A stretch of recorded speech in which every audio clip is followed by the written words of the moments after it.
மலைகள் பேசும் இடம், மூடு பனியில் மறைந்திருக்கும் இயற்கையின் ரகசியங்கள். அதுதான் தமிழ்நாட்டின் அருவிகள். தமிழ்நாடு கோவில்களின் நிலம் மட்டுமல்ல, அதிசயமான நீர்வீழ்ச்சிகளின் சொர்க்கமும் கூட.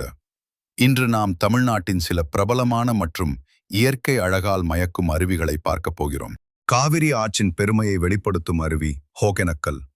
இந்தியாவின் நயாகரா என்று அழைக்கப்படும் இது தர்மபுரி மாவட்டத்தில் அமைந்துள்ளது. பாறைகளின் மீது இடிக்கும் நீர், மூடுகணியாக பரவுகின்ற துளிகள், பரிசல் படகில் செல்லும் அனுபவம். இது ஒரு சுற்றுலா இடம் மட்டுமல்ல, இது இயற்கையின் சக்தியின் வெளிப்பாடு.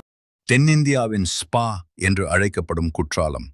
மேற்கு தொடர்ச்சி மலைகளில் இருந்து விழும் இந்த அருவி மருத்துவ குணமுள்ள நீரால் பிரபலமானது.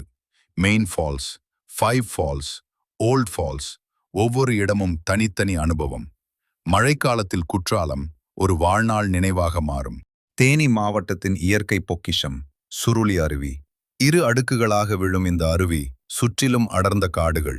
இது வெறும் சுற்றுலா இடம் அல்ல, இது அமைதியை தேடும் மனங்களுக்கு ஓய்வு தரும் இடம். கொல்லி மலைகளின் இதயத்தில் அமைந்துள்ள ஆகாய கங்கை.